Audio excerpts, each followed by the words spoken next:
I'm always pumped and excited to talk about alpine skiing on the show, particularly the discipline of slalom. I've talked many times about how my love of slalom came from 1998, watching Zali Steggall for Australia win a bronze medal back in the Nagano Olympics, and I've always been fascinated by it ever since. And I'm so excited to talk today to a two-time Canadian Olympian, competed at the PyeongChang Olympics as well as the Beijing Olympics. It's a thrill to welcome to the show Laurence St-Germain. Laurence, welcome to Off the Podium. It's a pleasure to have you here today. Yeah, thank you. Does your name sound better or worse in an Australian accent? Because I don't know if I meant to put like the French twang on it and be like Laurence or, you know, how it's said, but I just say like Lawrence. Like, I don't know. Does that sound better or worse?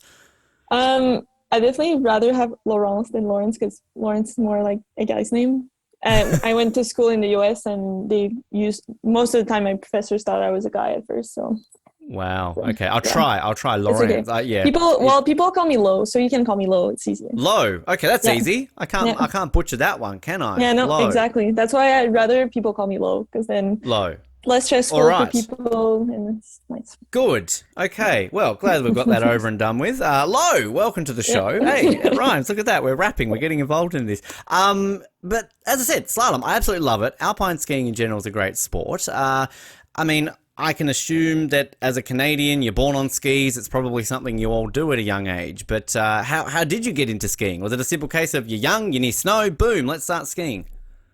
Yeah, pretty much. Both my parents were skiing. My dad was actually a mogul skier when he was younger. And I grew up right at the bottom of Montserrat, a little town just 45 minutes outside of Quebec City. And at 3 years old, I started skiing just for fun, and then at 5 I did my first M&M race, and then just had fun, kept skiing for a long time. Kept going through that way. I mean, with your dad doing moguls, was it a case of that you did a lot of freestyle and alpine? I mean, did you sort of try your hand at all of it before you kind of settle on the fact that you maybe prefer alpine a little bit better? Not at all, actually. I just went in the ski club, and we did moguls with my dad more like after the ski club, but I never really wanted to try moguls. I always like going fast and straight. But then I chose slalom. Bumps. So, yeah. None of those things that's hurting the knees and all that sort of stuff too. Which the thing that I think I find unique is that it seems as though you've just concentrated mainly on slalom your entire career, whereas obviously a lot of alpine skiers kind of dabble in a lot of the different disciplines. I mean, what was it specifically about the slalom that drew to you more so than some of the other alpine events? I actually loved slalom from the beginning. It was more the first time I cross-blocked the gate, I knew I loved it, just the rhythm of it, and it was just more fun to punch gates around. But after that, I was just loved it more, quicker rhythm, and I was better at it. I loved it more because I was better at it. I was better at it because I loved it more. I don't know. We'll never know. And then throughout my career, I had a bit of an up and down career, and at some point I had to focus more on one event to make it to the national team. And I still do GS for training, but mainly been racing slalom since I stopped. I graduated from university, so. It's stress release, I can imagine too, that sort of punching aspect. It's almost like, I guess, kind of crossing boxing a little bit with skiing. So I don't think there's too many other skiing disciplines in which, you know, you can actually, you know, you're required to really use those fists essentially to get down the hill. Well, technically you're not supposed to punch the gates, but because otherwise that's what you do when you're young, you try to reach for the gate. They're supposed to be part of your turn, but it's definitely more fun to hit them. Or when you get mad sometimes because you make a mistake, a little punch in there, feel good. Why not? Give it a bit of a hit. Which, I mean, outside of skiing growing up, did you do many other sports? Was there like, say, a summer sport that you like to do when you weren't in the snow? I race road biking, and then I do a lot of mountain bike now in the summer, and I played basketball. That was mainly my second sport. Actually, not a lot of people know this, but I played ping pong when I was really young. Wow. Nice. So I like getting exclusives on this show. That's good. Yeah. You know, that's actually don't be ashamed. Sell it more. Let's play more ping pong. Yeah. I actually never went to the Quebec games in skiing, but I went in ping pong. So Wow. Yeah, Okay. There yeah. you go. That's not on your bio. I couldn't find that in the No. research. How did you do? How did you go at the Quebec Games in ping pong? I think I finished like fifth or something, but I don't think Wow. there's many people. So Still, that's all right. Fifth at the Quebec yeah, Games in ping pong. That's crazy to think that. Wow. This is one thing I love about Canada is the fact that there's a Canada Games and then each province kind of has the provincial games. I really wish we would do that in Australia because, I mean, sort of, I guess, jumping forward a little bit here, but I mean, does it help getting a bit of multi-sport experience, even though it's not obviously in skiing, but, you know, to experience what it's like to go to an event where you're surrounded by multi-sport athletes, different sports, your village life, all those kind of things that you will ultimately will experience in the Olympics?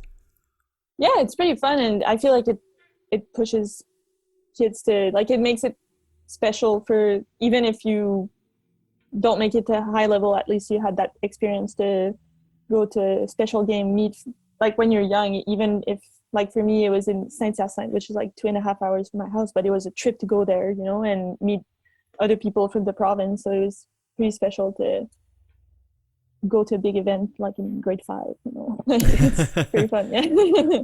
Which I can imagine the regional rivalry there in Quebec. I mean, I'll be honest, I've only ever been to Montreal a couple of times. I've never made it to Quebec City, but based on what I know in the history of, say, the hockey teams, I know that obviously the Nordiques and the Habs hated each other back in the day, but like, is that kind of a thing when you go to a Quebec Games that if you're representing that region, it's like beat Montreal basically, or beat sort of the other regions as well? Yeah, yeah, it's very competitive, and each region has their like how do you say it? Like their screaming like ritual or whatever, like their Right, yes, song, you know? yep, Yeah. yep. And I feel like even now when I speak to younger kids that go to the Quebec Games, it's still the same songs, you know, and everyone that did a sport know the classic song of the Quebec Games, so it's pretty fun. Am I allowed to put you on the spot and ask you what your song was from your region? Actually, I feel like Quebec City was lame. Like the region of Quebec, we didn't really have a song. Like Oh, I remember like Abitibi Témiscamingue, which is a super small region, and hmm. they had like really song and yeah, Yeah. I can't. Yeah, no. We'll have to. I'll put you on the spot there, Yeah, no. basically, with that low. But we can look this up. We can find out. That's fascinating. That's so interesting to kind of hear that goes about. Did you get an opportunity to then take your ping pong to the Canada Games, or was it a skiing? That like, did you ever get to represent Quebec at a Canada Games? I was supposed to represent skiing at the Canada Games, but I got hurt before, so I couldn't go. But and Canada Games come every 4 years, and the Quebec Games are every year. And I almost represented the region of Quebec in cycling also, but in the end, I didn't make it. But Wow, so that was many cool. different sports here that you're obviously good enough to represent. That's crazy. Was this a dream of an Olympic appearance? Was this kind of like trying all these Olympic sports to potentially go towards a dream of making an Olympics? Not really. It's like it. I always like the stories when kids have posters of the Olympic Games and everything in their room. And for me, I was so not competitive as a kid. I just loved doing sports, and it was really more when I made the national team when I was 20 that I was like, oh, okay, I can make this and like I make this my career. But yeah, before I just loved doing things, just learning things, and I'm a bit of a nerd at school too, so I don't know. I just love learning, and I love doing sports. So I was probably better at basketball than skiing when I chose skiing, and but I just like skiing. You like skiing, yeah. So could there Yeah. would have been a potential, do you think, a pathway had you stuck with basketball that maybe I could be talking to you here as a different form of Olympian, an Olympic basketballer maybe? Yeah, maybe. Um, I really liked it too, and I was really motivated to do it. And I feel like, well, I don't know if I would have been good. It's so hard to say, but I feel like I would have kept doing one sport at some point because I was doing so many and I like them all. And um, but it's really hard to say because I feel like I feel lame to say that sometimes I like didn't try, but you have those people that want it so bad, and I feel like until I was at a higher level that then I really wanted it. But I guess it's kind of cool too that it's the love of the sport that just made me who I am today and where I am. So yeah, just different pathway. I'm still so fascinated about this ping pong. I'm sorry, but like this is just crazy because I don't think I've ever spoken to somebody from table tennis going into skiing. Like that's something that I can't really see. I mean, you're hitting the ball, you're kind of getting the gates out of the way, maybe there, but I mean, you're kind of like Forrest Gump, I think here, Lo. Like it's just kind of just all the different levels that you're doing. This is crazy. Yeah, well, I do think that the most thing you can do, the better it is for your sport, especially skiing. It's such an instinctive sport, and you need to have so much feeling in your feet and hand-eye coordination and feet, and I feel like everything is good. That's why I like trying many things, and learning how to learn too is like, it's not like, for example, tennis, you can really do this movement of hitting the ball slowly, and you can practice just the movement. But skiing, you need the hill, you need to go to really far. Like right now I'm in New Zealand and I'm from Canada, and so when we get 10 runs a day, we really need to be able to maximize all we can do in those 1 minute per run. And so it's really important to really feel your body and be able to learn how to learn the fastest you can. I guess your parents will probably be a bit happy that you chose skiing, though, with the kind of their background. I mean, I know that they're going to be supportive of you no matter what you choose. But was that kind of a secret thing? Like, yeah, okay, yeah, glad you chose the skiing path here. Yeah, probably, because when they come see me at races, going to see me either in a basketball gym or in a big gym with a bunch of table tennis, they come to ski areas, which is really pretty nice for them also, I'm assuming. Yeah, they're not quite, secretly going out the back and playing ping pong, which I can imagine would be a great skill though. That like if you've got some downtime in, say, at an event and there's a ping pong table, and if people don't really know your background, you could be like, hey, all right, let's on. And, they don't know how good you are at it, basically. So, I mean, that's kind of like a little hidden little skill you could put out there on the road. Yeah, I definitely pulled it out a few times. There's this skier from the US, Lila Lapagna, and she had this mini table. It was, I don't know, probably 1.5 meter long, so it was super short. And like, oh, after a race, she's like, oh, do you want to come? I have this little table. And I was like, oh, sure, and didn't say anything. And all of a sudden, what? You're so natural at this. I was like, oh, What do you know? Well, just just the things you learn. Yeah. Maybe I should do this more often. Who knows? Wow, Yeah.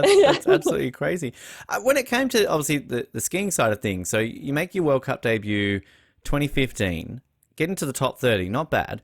But then the NORAM Cup, you finished 4th. I mean, I've always intrigued about the NORAMs and sort of what that brings in terms of the experience level, because obviously it's probably rare, if not ever, that you just go boom straight onto the World Cup stage. You want to kind of build yourself up to it. But I mean, how helpful is it when you're going out there competing against girls who you're going to go on to obviously future compete in the more senior ranks? But how helpful is going on the NORAM tour? It's definitely helpful, especially for me, since I had kind of a late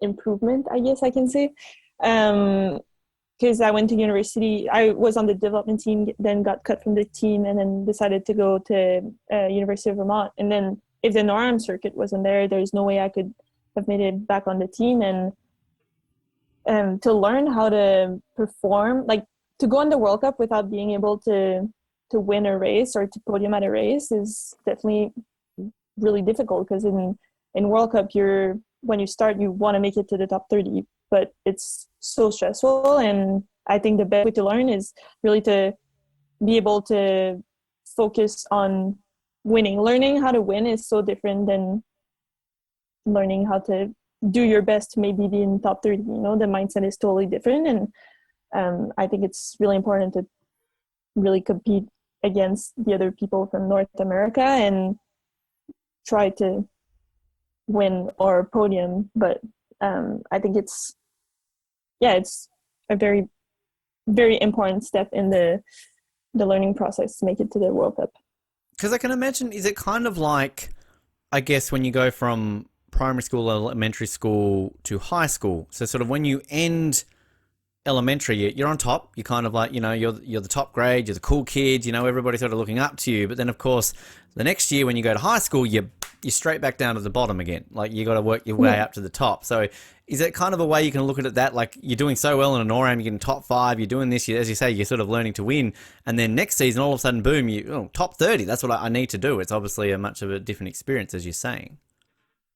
Yeah, exactly. And when you get the chance to have older girls, like people on the national team, come to the NORAMs, then you can compare it to them, and you can still finish on the podium or top 10, in the NORAM. It's even if there's some national team girls, but you can actually at least compare time-wise where you would be. But sometimes you see in NORAMs, there's some national team athletes that come, and then you have younger girls beat them in NORAMs, and then they go to World Cup, and the younger ones, they can't qualify in top 30. And it's just such a different mindset, and it's so competitive on the World Cup. But the NORAM circuit, like you say, it's a learning process, and you need to be aware of what you can get after what the next level is.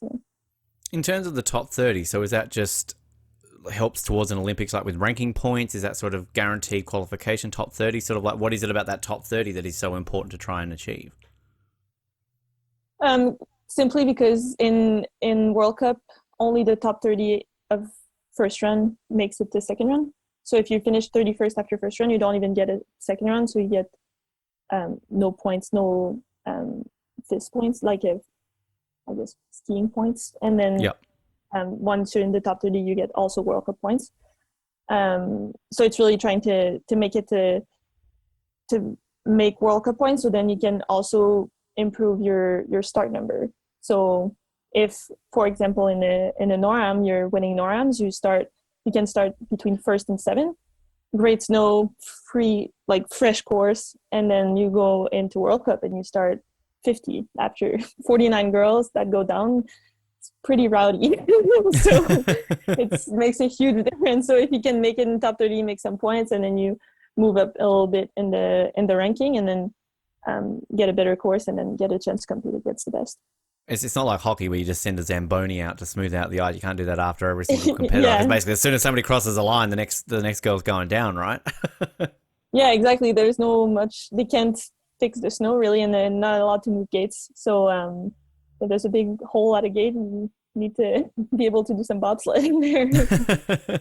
in terms of the courses, are they sort of pre-designated? So say you go to Deer Valley, for example, and like, do you know that there's what the gates are going to be like, or do they kind of, give it to you on the day? Like, sort of how much ahead of time are you made aware what the course is actually going to look like? We know usually the hill we're on. Basically every year the World Cups are on the same hill.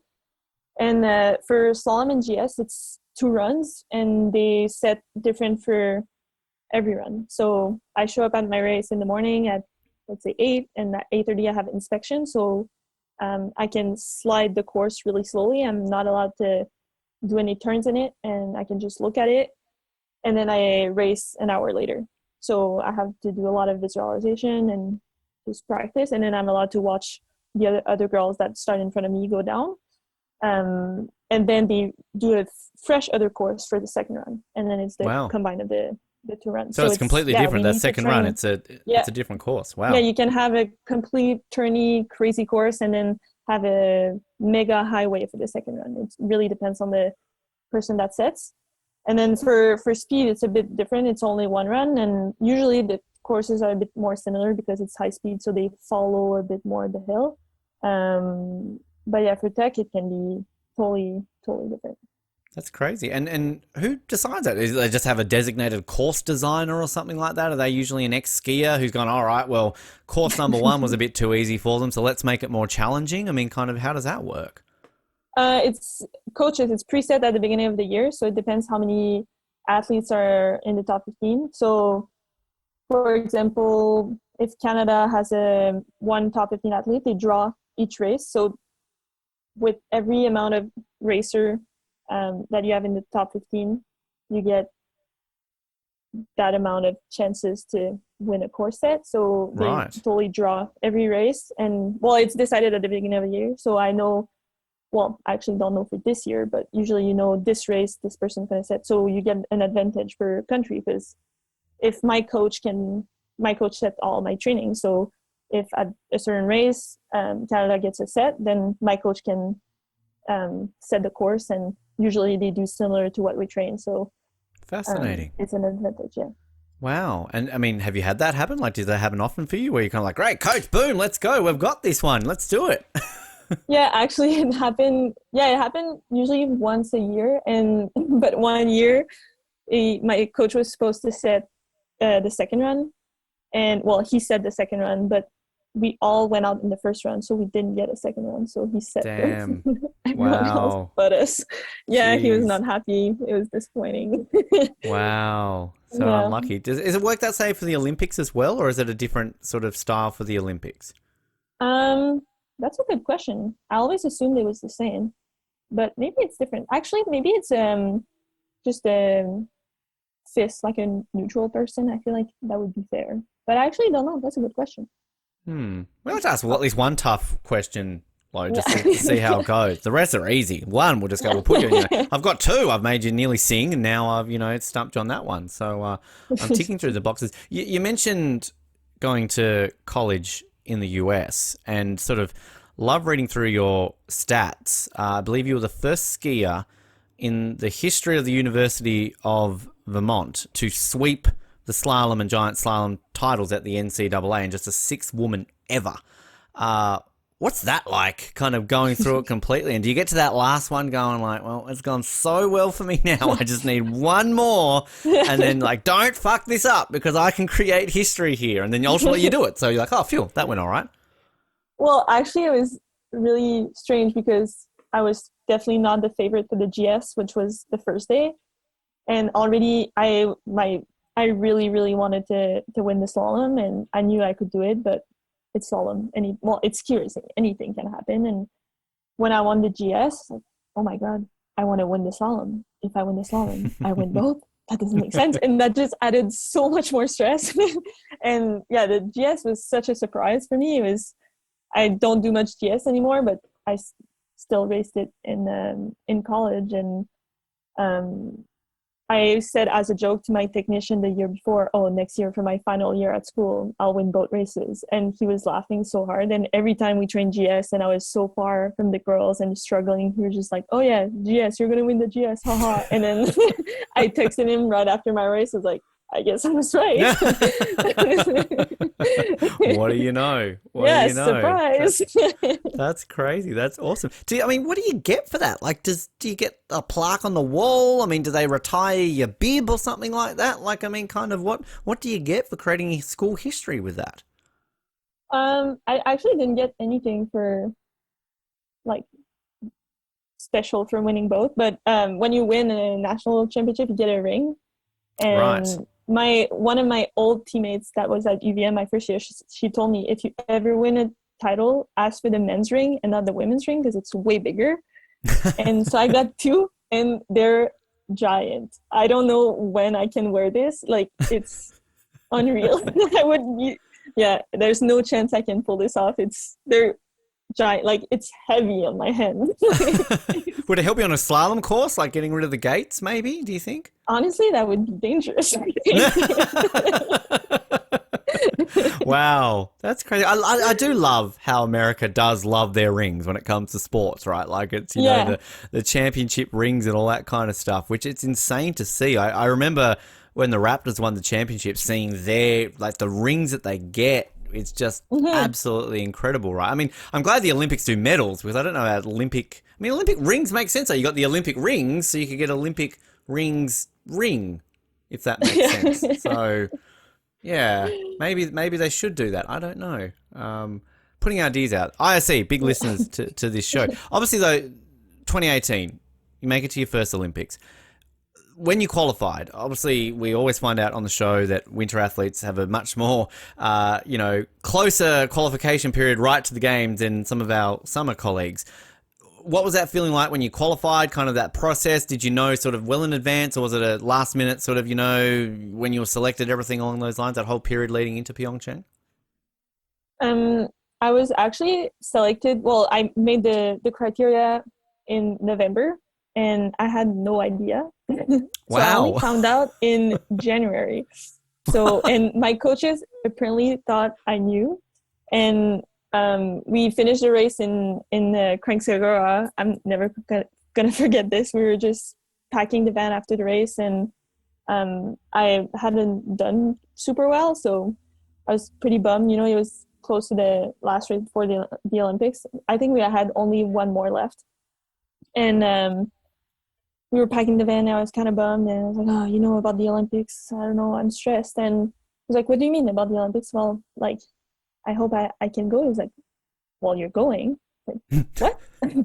You didn't know? I was like, well, no, nobody told me. It's like, yeah, you made criteria in November in Killington. I was like, oh, what?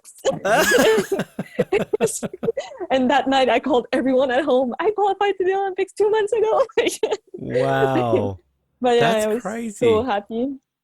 Do Yeah, you think, I yeah. mean, would that have changed much so? Like, I mean, had you known in November, do you then like, not saying you would ever, just hold back because you obviously want to go into an Olympics in peak form, but maybe with a little bit less pressure with that knowledge that you've got a couple of months of not having to fight for that spot versus well, I don't know, so I'm fighting for every single, second here towards a qualification.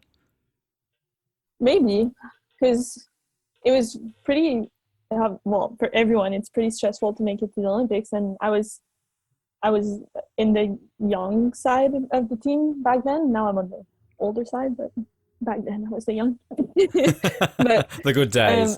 yeah, exactly. Um, but yeah, and I had two races that I didn't finish, and I did poorly, and it really stresses me out. And I for sure would have been less bummed after those races because I knew I was going to be at the Olympics. But maybe I wouldn't have performed as well at the Olympics because since I had a tougher goal before, I was really hungry. I could say hangry for more, and I performed well. So Perfect. I like hearing that. Always love hearing too the moment, the realization I'm an Olympian. Was it that moment when you're told and you're ringing everyone? Was it when you got the uniform? If you did the opening ceremony, when you're at the start gate, like was there a moment where it kind of just clicked that this is it? I'm an Olympian. well, I think when I found out it was more I'm gonna be an Olympian, and then once I did the ceremony, we were debating because at PyeongChang the ceremony was outside, and I really wanted to walk, and our coaches were like, "Oh well, it's really cold. It's gonna be tiring because we have to go to the bus and stuff." But in my head, it's like I can be at the Olympics and not walk. It's impossible. And Yeah. but when I entered the stage and was walking with everyone and the flag and people all dressed up the same, that's when I was like, oh my God, I'm an Olympian. It's crazy. And yeah, it was amazing. Yeah, it's crazy how you work for so long. Like the moment I got really realized that I could be an Olympian is when I was doing my objectives, my goals at the beginning of the season. And before you're like, oh, I dream to go to the Olympics. It's a dream, and you're like, oh, that'd be cool, But when I did my goals, and in my goals, I wrote go to the PyeongChang Olympic Games. I was like, oh my God, it's real. I could actually be an Olympian, and that's when it really hit me that it could actually happen. Like I could be not watching the Olympics because I'm going to be there. It was Yeah. crazy. Yeah. That's absolutely crazy. Which, I mean, then outside of the competition part, you obviously said you got to do the ceremony, but outside of that, do you get soaked up in village life, pin trading, bumping into this athlete, that athlete, everything? Because going back to my point about you don't really get to do multi-sport games as much as a winter athlete. So a lot of this is obviously quite new to you and your teammates. Yeah, I definitely got into pin trading, but I didn't know it was a thing until a few days when I got in. So I got really behind, and I was so mad at my teammates for not telling me it was a thing. Because nobody But likes to tell you anything. Like, they just keep secrets from you so much. Like, you yeah, haven't or qualified for the maybe Olympics, you don't yeah, trade pins. Like, come on. maybe I'm just too up in the air. Like I don't focus enough. I don't know, but yeah, pin trading was this year in Beijing since we weren't there for too long because we had to be gone at 48 hours after our race. I started the second we got in. I was on the hunt for pins right away.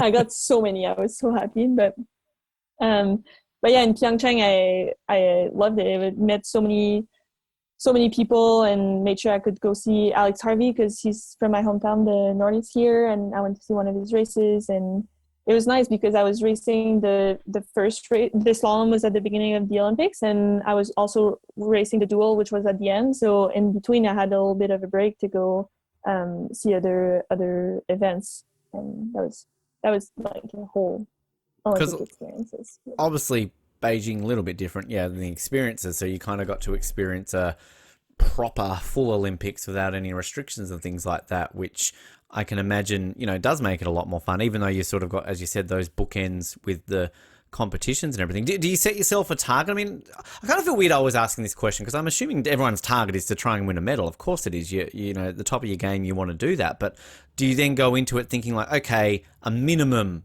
top 20 and then maximum gold medal? For the PyeongChang games? Yes, for PyeongChang. No, I really just making it there was so unreal for me, and the only thing I wanted was not to be disappointed in my competition, because at the beginning of the season I had a super strong beginning of the season. I had 3 good races, and I had my first top 15, 14th at Killington, and then I had that block where I fell or did poorly, or so I was coming in after I think two DNFs, and just wanted to make it down, but be proud of myself, because I could have told myself just, oh, I want to make it down, I want to cross the finish, but at the same time I knew I was going to regret it, and so I just went so hard and just really wanted to give it all to make sure I had completely no regrets. And I mean, 11th after that first run, you're sitting in a pretty good spot at that point. I mean, how were you feeling kind of going into that second run, knowing that you were just on the cusp of a top 10 at the Olympic Games? And I was really, really stressed. Like, I'm so stressed. Well, my mom was already crying, and she's like, "You're 11." And I was like, "It's not finished. Don't freak out yet. I'm already freaking out. You can't make me freak out more." And then between the 2 runs, it was, I think, the longest time of my life. It was a few hours, but same as usual. But I probably looked at my phone 200 times. Oh, only 1 minute has passed, and everything was going so slow. It was so long.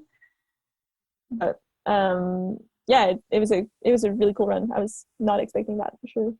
Is there a way you can sort of get yourself into the zone? Like, do you have a technique in those situations where it might be to put some music on, do some yoga, chat to friends? Like, I mean, kind of, do you have sort of something that can de-stress you in those moments when you've got obviously a bit of time to wait in between runs?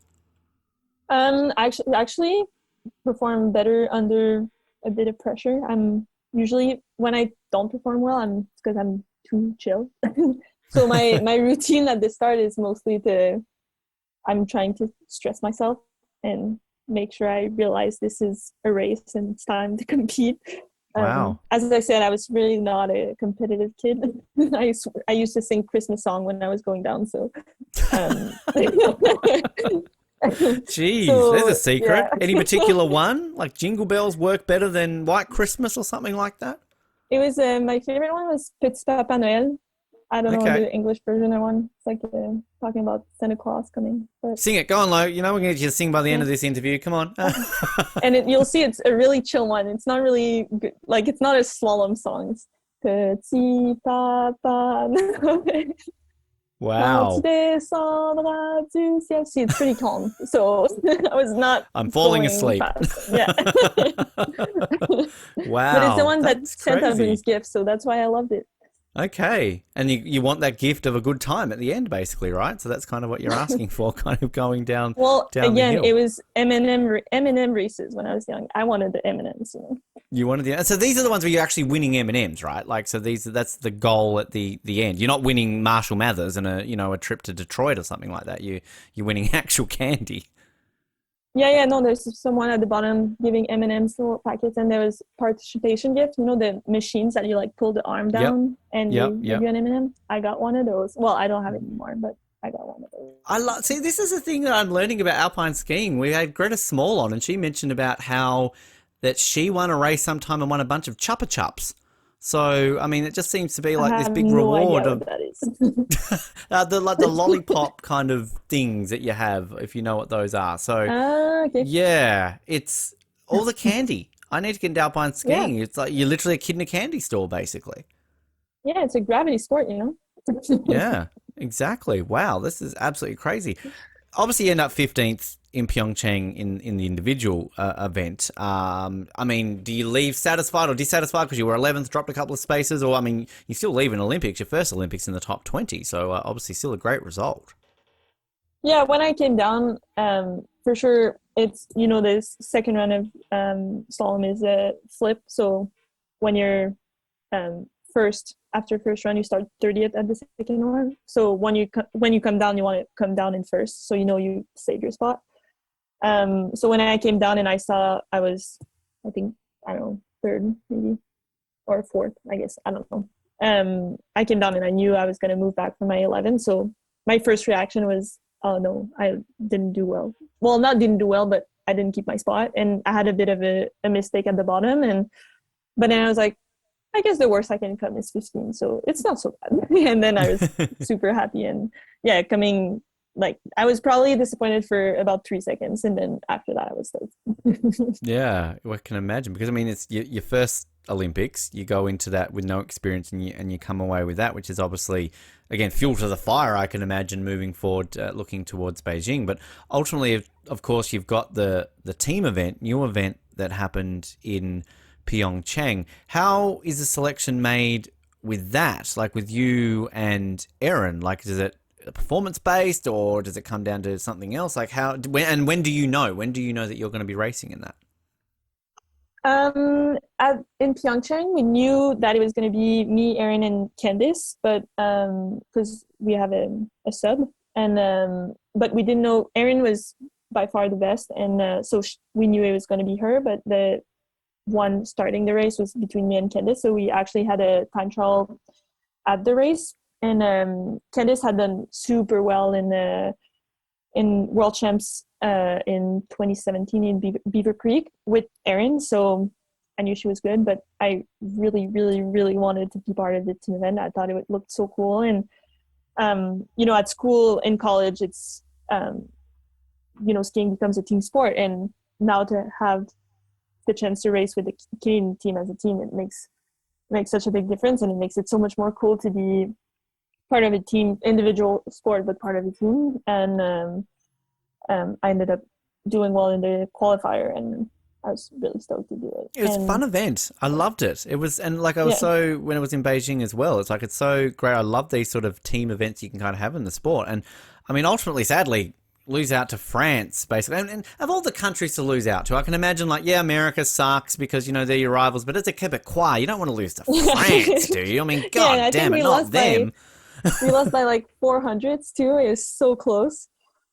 Yeah, we were really, really bummed, but Damn I, French, I but skied well, so at least that's all I that matters, I right? made The other I made people my let you part. down. Bloody Yeah, teammates. God, that's not what I'm keeping saying.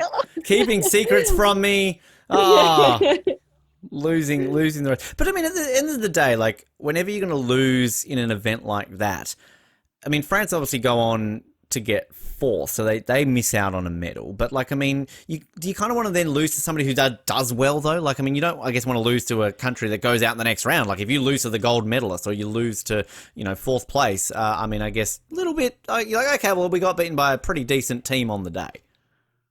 Yeah, because France has done really well in many team events, and Canada's always the underdog in the team event, and we're always so close to do well. Well, in at World Champs in 2017, they got second. So we're because we're all in the top 30, but not, there's no big names, you know, in on our team. As America, they can have Michaela Schiffer, and Austria, they have huge teams, Swiss too, and France, and they had Tessa Worley who won the Globe this year. So we're always, nobody's expecting us to do well, and but we always surprise people. So I really hope I get to race again in the team event. But now it's GS. It used to be slalom back then, so I need to improve a bit my GS to race again.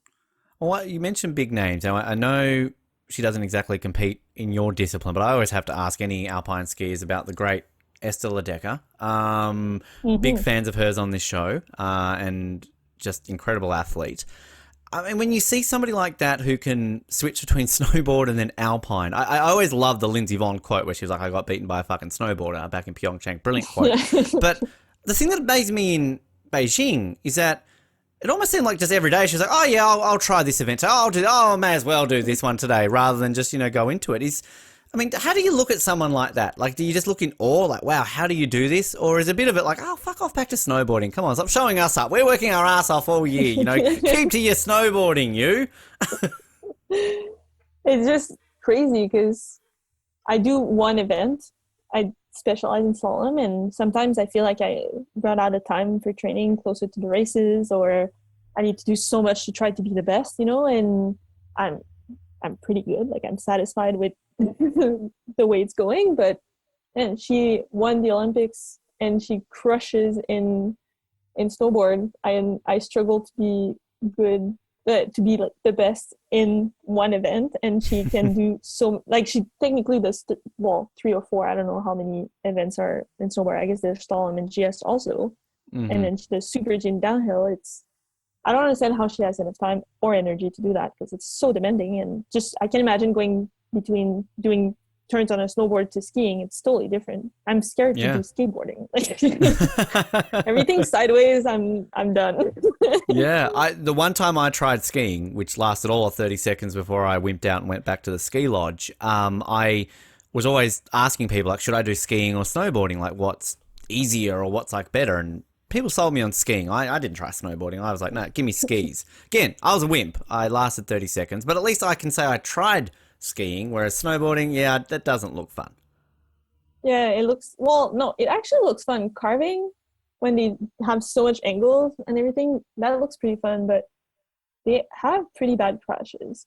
But I guess skiing do have bad crashes too, but no, to me, snowboarding, I've never tried, so I can't really speak, but maybe I'll try it after my career, but right now I'm way too scared. You can get one back for the alpine skis. Beat Esther at her own game in Milan. Just be like, come on, snowboarder can come and beat us, but we're going to go beat a snowboarder. So, just get your own back with that.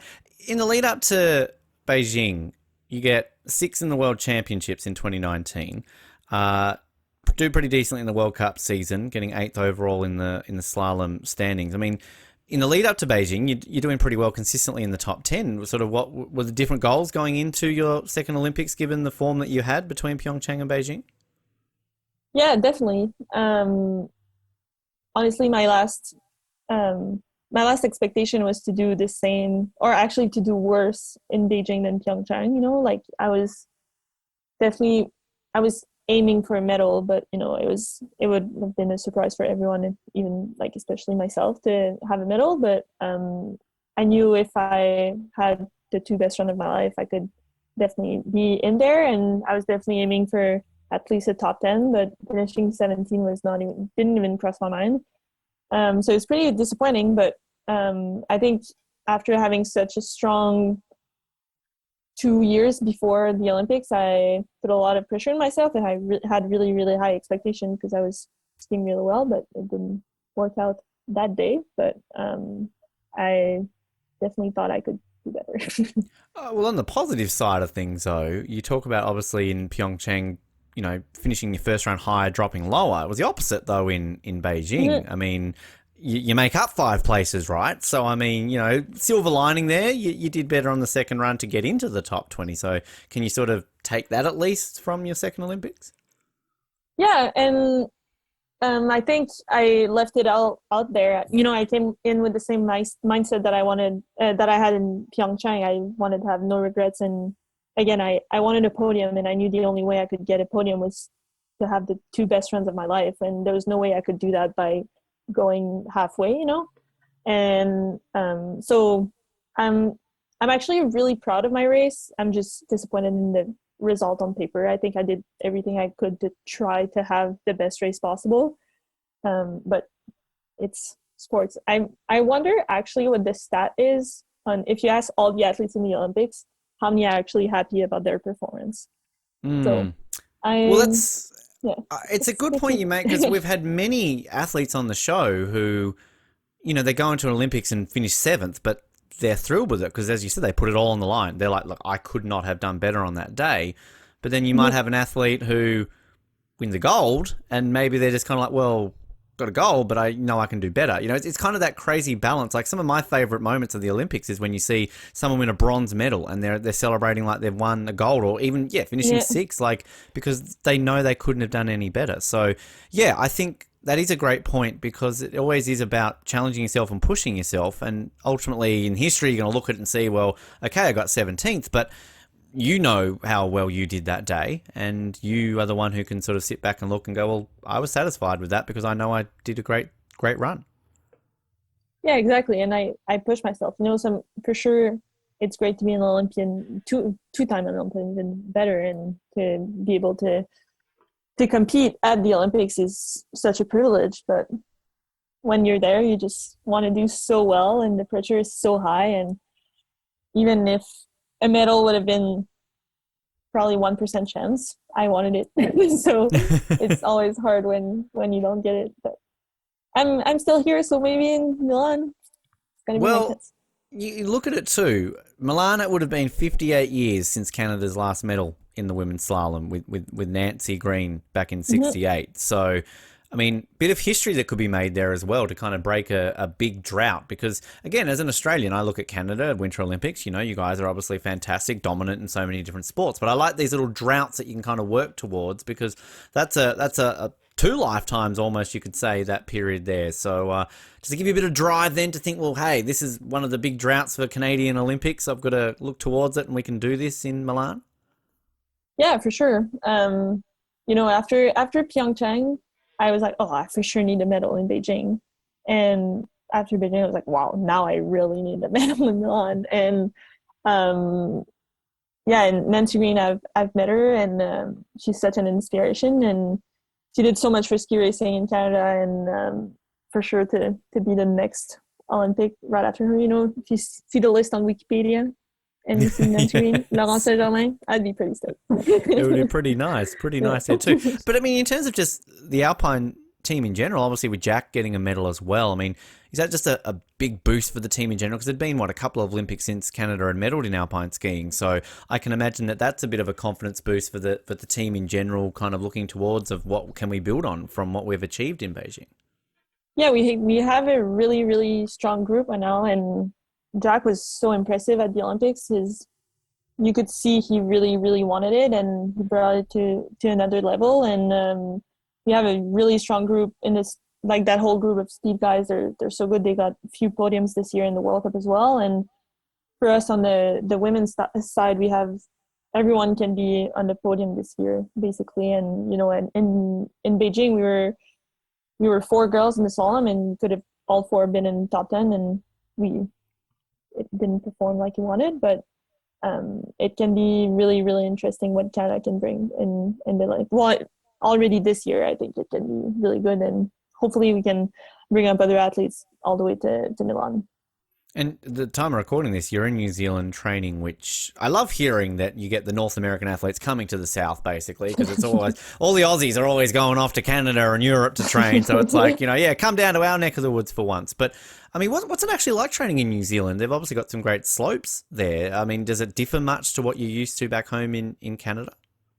Well, we actually never train at home in Canada in the summer. We have Whistler that has a glacier, but I'm from the east, so there's no snow in the summer. But it's really good training. It's actually more challenging than I thought. It's my first time at Cornet Peak, and the conditions are really hard, and it's awesome training because we're here for 4 weeks, about 4 weeks, and it's no altitude, winter snow, and it's really representative to what we can have in the winter. So it's really, really cool, and it's beautiful. It's Middle Earth, Yeah. Awesome. Have that there. I mean, look, as an Australian, I've got to poke a slight fun at our dear friends in New Zealand. I mean, do you get used to the accent? Do you understand what they're saying with the way they talk? Actually, I went up with a lady the other day in the T-bar, and especially English is my second language, you know. So I think every question she asked me, I made her repeat 3 times. I felt so bad. And at some point, after the third time, there's sometimes I didn't even understand her question, and I just answered something and hope for the best. Hope for the best. Are we at the top soon? I feel so bad. Wow. Look, it is honestly like we have a lot of fun in Australia making fun of their accent, but the thing that amazed me when I lived there was that they make fun of our accent too. It's just kind of what we do. But there are legitimately times when I was like, yeah, can you repeat that? Like, we've all got our slang words that we use in obviously each part of the world, but there were some where I'm like, what? Like, are you speaking like what I'm like? I don't know what, like, it's so interesting to sort of have that. And also regional New Zealand. New Zealand's kind of much different to Australia in the fact that we don't really have different accents, so to speak, in Australia. There are a few words here and there that certain states will use, but there were generally words in my part of the country that they did not use, say, in Auckland. Like, it was fascinating. Oh, I'm surprised because I feel like Australia is so big. I would have thought there would be different accents. No, we don't. I've had once in my life, I had somebody say to me, "Are you from Tasmania?" And that was based because they were a linguistics teacher or something, so that was their job. Whereas no, like, I couldn't, if I met someone from Sydney and then someone from Perth and then someone from Hobart, 99.9% of the time I would have to ask. Whereas yeah, like, obviously with you're from Quebec, I can generally tell where you're from, whereas when I lived in Victoria in Canada, you know, people had a bit of a different accent. So it's you would think we do, but we don't really. Yeah, because in Quebec too, we have different regions that you can definitely tell by the accent where they're from. And obviously from France, it's completely different. Which it's so fun. Like, one of my funniest stories from Montreal, because like, again, you're just a dumb naive Australian who, you know, I speak English. Yeah, someone from England and Canada sounds different to me, but you don't think that there are accents in different languages. And I was out with a friend in Montreal, and this lady came up and was like, "Excusez-moi, monsieur," and, like, you know, wanted to borrow the chair. And my friend's like, "Oh, she's French," and I'm like, "Yeah, we're in Montreal." It's like, "No, she is French." And I'm like, you can tell, like, it was sort of like, it sort of clicked that there's a difference in like the accents and the way sort of it's spoken, which it's fascinating. It really is fascinating when you learn these things. Yeah, it's huge. It's basically the same as North American English and your English. It's that different. And even, well, actually, we can understand better French from France than the French can understand our French. I've actually, one time in France, I was on a camp, and on TV they were showing this video from Quebec, and they put subtitles on live TV for to show a movie. I couldn't believe it. I was like, it's French. Like, it's the same. That's crazy. Wow. We have a lot of slang in Quebec, so. Well, I love just the uniqueness of Canada, just with the obviously being bilingual, because I think it was not your last one, but the election beforehand, and I remember watching like the debate between Trudeau and like all that, and just, you know, you had the French one and then you obviously had the English one, but then I saw Trudeau give a speech, and, you know, he's giving the speech in English and then just seamlessly into French without even a blink. It wasn't like there was a pause. It wasn't like da and now French. It was just like in the middle of it, boom, and I was just blown away, because I can barely speak English, let alone another language, and I don't know how that's possible. Yeah, but he's actually lucky, I guess, because he's like, he learned it at a young age. But I'm always so impressed when they do the debate in French, and you learn that one of the candidates learned French like 3 months ago, and they have to debate political stuff. I'm like, wow, like, it's crazy to me how they can learn, and it's not like they do 3 months full time doing French. You know, they have other duties during the time. You know, and it's really impressive. It really is. It's absolutely insane. One thing I miss living there is getting like a packet of food, and half of it's in English, half of it's in French. I love that. Like, that's kind of cool. Yeah, you know? But if you find one that doesn't have both languages, you get a discount. Oh, really? Oh, yeah. Okay. Yeah, because they go hunting for that. Yeah. Well, it's really rare, because usually it's a mistake because they're not allowed to. Right. Okay, what about if it's the other way? So if it's just in French and no English, or is that just, who cares? Like, that's fine. Honestly, I feel like in Quebec sometimes it would be maybe, who cares? But technically we should have both. That's fascinating. I mean, I'll say Quebec has pretty much one of the greatest inventions on the planet, poutine. So, I mean, you know, Yeah. you bring that to the world. So, And some people could debate that peanut butter is from Montreal, but it's oh, unclear. Yeah. okay. Didn't know that It is. fact. Mhm. I think one of the times I went to Canada, I counted before I lived there, I think I had about like 28 different poutines in the space of like 18 days. It used to be while I was very fat, actually, low. So there was a reason there. But no, I mean, God, yeah, poutine, greatest thing, planet. Amazing. Yeah, I don't think I've ever had poutine outside of Quebec. If I see it on the menu outside of Quebec, I can't get it. Yeah. I can see, like, there's like a tier system. So, like, you know, you live in BC, you know you're going to get better poutine than you do in Australia. So you kind of, okay, Yeah, this will that's do. true. That's fair. And then when you're in That's Australia, you kind of like, generally Australians are like, yeah, cheese on chips, that's enough. No, that's not what it is, but we'll, Yeah. you know, give The you a cheese pass on that. is the most important part because you have to Exactly. have the right cheese. If the cheese melts, it's wrong. It's Yep. already, you don't even touch it. No chance. Yep. 100%. And yeah, if anyone listening has never been to Montreal or Quebec City or anywhere in Quebec, just that's where you have it. Like, absolutely insane.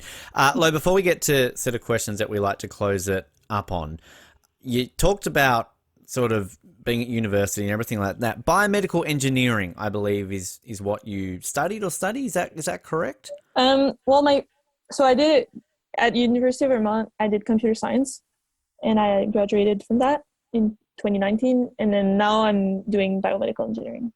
Now, So for us dumb second bums degree. like me, what is biomedical engineering? Like, I know it sounds like it's very hard, whatever it is.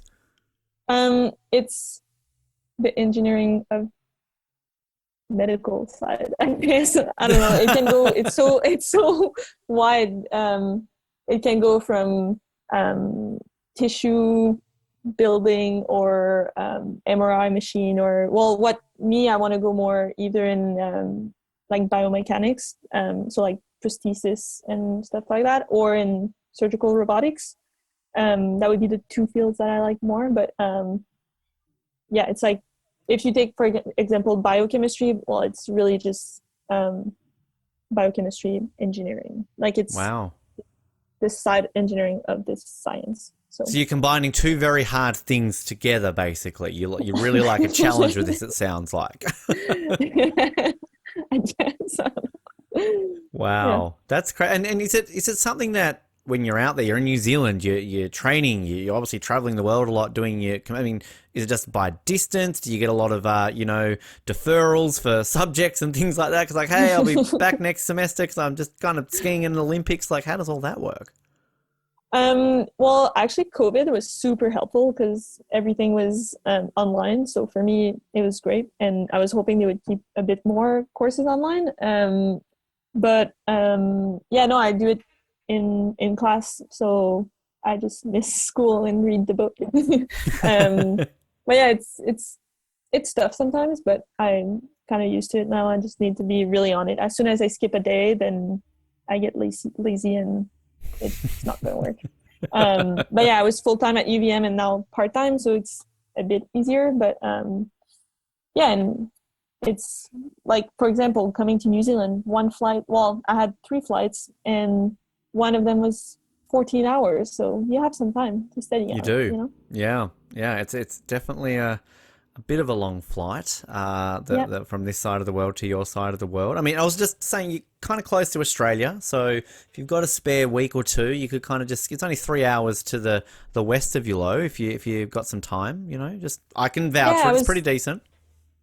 Yeah, I was actually trying to either go to Australia or Fiji, but in the end it didn't work out with flights, but maybe next time I come. Next time. Australia seems super nice. It's okay. It does the job. We've got some decent winter athletes here too. We've got some snow certain parts of the country. Yeah. So I actually know pretty well the para alpine Mitch Gorley. I don't know if you know. Yes, Mitch. Yeah. Great. Awesome. Yeah. Fantastic. Yeah, we were in we crossed paths a few times on Cool. I mentioned in my intro, I don't know how much you would have paid attention to the history of Australian alpine skiing, but Zali Steggall, was that a name that you had ever heard of before I used that in my intro? Yeah, I heard the name. I can't say I remember how she skis, but definitely, yeah. She's a politician now. She's a member of federal parliament. So if you like politics, it's a good track record for slalom skiers. So Yeah. Yeah, I'll stick to engineering, I think.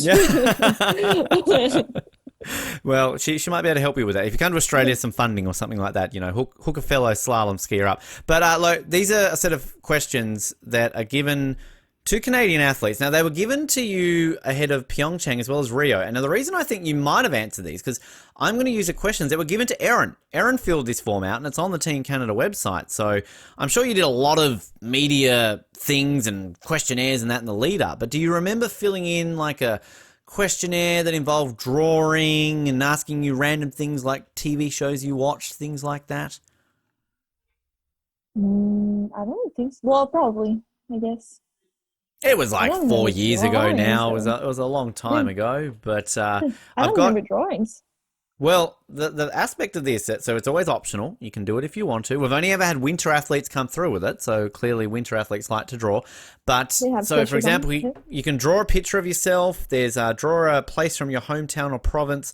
Draw a picture of your favorite animal. And I'm telling you now, Erin, great drawer. She's these She's some good. of the best I've seen. Yeah, far out. Yeah, she paints sometimes on the road, and she's pretty good. Wow. There you go. Yeah. So, I mean, if you do want to, feel free to do it. Send it in to us, and we can put it on our social media. So, no pressure. No pressure at all. Okay. And I'll compare your answers to Erin here. You might be able to guess what she might have said with some of these ones. So, I'll start off. What is your favorite ever Olympic moment? Racing the team event in PyeongChang. Great. Nice answer. Erin said, hugging Well, my family at the... No, Yeah, I please guess was finish. it for myself or It can in be general? either. It can be, so like you can easily, Okay. we like it when people answer their own. I mean, you can always answer, Yeah. Sidney Crosby winning the goal in Vancouver, something, it's No, entirely that's up to too you. classic. That was pretty cool. Yeah, if I did it, I probably said when Joanie Rochette came on a podium in Vancouver. That was pretty Yeah, awesome. that was But that was huge for in Australia myself, too when that yeah. happened. I remember that very Yeah, vividly. that was so impressive. Yeah, but for Yeah. myself, it's the parallel racing. That was pretty cool. works. I like it. Erin said, hugging my family at the finish of the Vancouver Olympics. So that was Erin's answer there. If you could have a superpower, what would it be? There's so many. Probably flying. Yeah. Yeah, flying's pretty cool. Erin says flying too. It's a slalom thing. We get a Everybody lot wants of to people fly. say flying. Your favorite sports movie is? Glory Road. Oh, yes. hmm I don't think we've had that answer before. Good answer. I like it. I Basketball haven't seen movie, it, you know? but I've heard of What? it. I do. It's really good. Really good. I'll see it straight after this. I promise. I'll go and watch it. Your funniest childhood memory is? Ooh. I have no idea. Either I'm not funny or I had too many funny moments. I like the ping pong. I Yeah. mean, that's just funny in the fact that you said Yeah, not I many guess. people know about Yeah. it. So, Yeah, ping pong. that Yeah. use that, work it out. Yeah, 'Cause yeah. people are learning. They're going to listen to this and go, "Wow, ping pong." Top 5 okay. Quebec Yeah. champion. Ping pong. That's got to be on your LinkedIn or something or your resume, like 2-time Olympian, Quebec champion, ping pong. Like, that. Yeah, but that's then a I can good use resume. it at parties. It's my secret True. superpower. Yeah, that's right.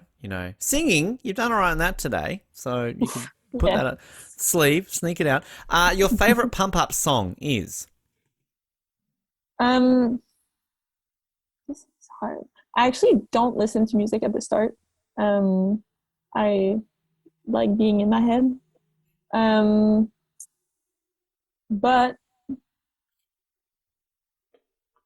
anything like electro, I really like. I Okay, used to be into rock a lot. Yeah, I don't know. good answers. I'm surprised you didn't say Christmas carols, but Yeah, You I know. should have said Petit Papa Noël. It's my yeah, favorite pump-up song. exactly. Good song. I'm going to use that for now. Next time I go to the gym. The most recent TV show you binge watched? Stranger Things. This one. Okay. Did you enjoy it? Yeah. The sort of, wasn't there like Yes. 8-hour episodes or something like that? I honestly Yes. never watched Stranger Things. You can hang up on me now, but I've heard it's really good. Yes, it's really good. We actually started rewatching it here Nice. as a team. So I really like it. That's definitely the next show. And then now I'm in New Zealand, and Rings of Power is coming out in the next couple of days, so pretty excited. About to ask you that, Yeah. which, I mean, look, I'll be honest, not the biggest Lord of the Rings fan, but when I was there, you can't help but get swept up in the beauty and obviously, where they filmed it, went to several Yeah. locations. Was that like number one thing? Like, okay, in between training, let's go here, let's go here. I want to see this, I want to see that. Yeah, actually, as soon as we got here, I looked up Queenstown Lord of the Rings to see what was close that we could see, but I didn't get the chance to go anywhere. But just seeing around, it's crazy. I feel like There you is, feel like it. if you haven't already seen them, I know in a lot of the tourist shops here, they actually sell books, which are locations of Lord of the Rings. So you can actually get little, Oh, really? they have like a Hobbit one as well. So I used to see them a lot. I bought one for my auntie. She's a massive Lord of the Rings fan. So I'm like, hey, like, here you go. So they actually do sell books, which are nice hardcover books of locations of Lord of the Rings. So Oh, wow. just keep an eye out for it when you're in Queenstown there. Being in Queenstown, Ferg Burger. Have you had it yet? No, I was supposed to go the last day off, but in the end we didn't go. But it's on my list. It's always a line. There's always a massive line. Although I will say, Ferg Burger, amazing. It is worth it. But if you're ever in Christchurch, Bacon Brothers will be the best burger you ever eat in your life. So Okay. shout out Perfect. to Bacon Noted. Brothers in Christchurch if they're listening. So we're not Noted. sponsored yet by them. Maybe one day Yeah. we can potentially see that. You're trying, as I can see. Trying. Yeah, one sponsor would be nice. A couple, Yeah. a burger place would be really good. Your least favorite foods are? Olives and anchovies, probably. Okay. Yep, good answers. Erin's is cilantro. Do you ever accidentally put some cilantro in a food to kind of piss her off? No, we weren't allowed. Oh, Put it on damn. the side. Put it on the But side. Put it on the yeah, side. and I feel like she's a great cook, so I feel like if I messed up with her food, she wouldn't cook for me anymore. So She holds that against you. Wow, I like that. If you weren't an athlete, what would you be? um, hmm, I would probably be in school already an engineer because doing school while skiing is slows the process a little bit. Just a bit. Yeah, but I really like piano, so maybe I would have been playing piano, but probably not at a high level because that's pretty intense too. But yeah. There's time. I was just thinking, if Vancouver get the Olympics again in 2030, get really good at it, you might be asked to perform at the opening ceremony. Like, by then, what would you be? A 3-time Olympian, 4-time Olympian heading to your 4th Olympics playing the piano? There you go. I could play Petit Papa Noel, who knows? Hey, exactly. Yeah, piano version. There you go. And then you could like ping pong something on the piano and then ski off it and light the cauldron. There you go. Yeah, well, multitask. That'd be Yeah. cool. You'll be a 2-time gold medalist by then because you'll win the team in the slalom in Milan. So there's 2. Add a couple more. Snowboard, as we said, you'll be beating Esther at her own game. Yeah. So all the golds, And maybe ping pong at the Summer Olympics, Well, you've got 2 of them to compete in before 2030. Get good for Paris, get good for LA. Plenty of time. Yeah. There you Exactly. go. And you got Commonwealth practicing. Games and Canada Games and Pan Am Games for that too. So many medals. You'll be sinking Yeah, in it's too them. bad. I wish we had Commonwealth game in winter, but there would be not too many sports. They did try. If they didn't hold one, they actually, I think, did try to have one. I think just the issue with the Winter Commonwealth Games is I think Canada would leave with like 98% of the medals because there's not many Winter Commonwealth countries. That's the problem. Yeah. So, I don't know how bad India are going to go to a Winter Commonwealth Games or Fiji. But I'm with you. I think there needs to be more multi-sport winter games because there's not really many outside of, say, some regional country ones. Are there a Winter Pan Am Games? I don't think there are there? Nope. You think there would be for that? But It would also be basically US and Canada, I think. True. But at least you got 2 countries there, right? Whereas Commonwealth Yeah, Games that's is just like, That's why true. did anyone need to show up? Your favorite vacation spot is? Anywhere camping. Okay. Yeah, in the outdoors. Is there? I can Beach, imagine not Quebec's for got too some long. good camping spots in Quebec. Yeah, really good. Yeah, there's some really nice spots. And but West Canada is pretty awesome, pretty nice, and West of the US too, where you can bike, ski in the same day. Pretty awesome. And Pretty camp, nice to be able to do that. Yeah, go for sure. paddleboarding, all sports. So Yeah, all of them. Still going there with them. Yeah. You keep going them all the way through. What's something people usually describe you as? A nerd. Own it. Yes. Yeah. More of that on this show. Yeah, I own it. I like it. And I guess I heard last year that sometimes I correct people too much. But if there's a name of something, we should use it. You should. It got said when we were eating ravioli and they said tortellini. And I said it was not tortellini, it was ravioli. And then my teammate got mad and you always correct us on the but it's not the same. Yeah. No, I'm with you there. You got to correct people something. How are they going to learn? You know? Yeah. Like, go through the life word was calling invented for a reason. Exactly. There you go. And particularly that you can do it in a language that isn't your native, like it's your second language. You can correct people in your second language. Like that's skill. Well, like, I don't know if ravioli counts as English or most. I'll classify it on the show just for you to say. What would you describe Erin as? Let's see if we can match what she said here for herself. Ooh. Hard worker? She's got perfectionist, professional. Yeah. She's also got caring and adventurous. That is all true. There you go. Very all right. true. Good job, Erin. You know yourself well here. That works. I hope I know the answer to this one. Maybe I could be wrong. If you could be an Olympian in any other sport besides your own, what would it be? Well, I'm not going to say ping pong. I want you to say ping pong. There we go. Yeah. Well, probably more basketball. Basketball would have been cool. Yeah. Team sport. Ping pong, but okay. I'm not going to ask. This one's always really difficult. My favorite song lyrics are unless you've got something that you know. I don't know, like because that one seems like a difficult one to be put on the spot for. So don't know if you've got one that jumps to mind. We can move on to the next question. It's Papa Noel, I guess. I don't know. It just inspires me. That's where my roots are. Keeps coming up. All right, that works. That works. What is your guilty pleasure? When I drive, I really like singing Celine Dion song really loud in my car. Okay, in all fairness though, isn't that just like a provincial requirement in Quebec? Like that's law. You have to do that. I don't think so. But a lot of people It should be. It should be. I went to Montreal and I had a friend at the time. She was obsessed with Celine Dion. And I went to like the area where like the French area and the church where she got married, I think it was. So I remember pointing that like, that's the church she got married. And it's like, wow, you're a fan when you get obsessed over the fact that you've got your idol's church where she got married. And that's what you do. So yeah, which she's got some pretty epic songs though to try to hit some of those notes. So yeah, she does. I'm definitely not gonna sing that though. Damn! All right, Don't even ask. There goes that question. All right. Yeah. Well, we nearly got you there. Lo, before we let you go, people who want to follow your journey between now and Milan, social media, places like that, where can they follow you?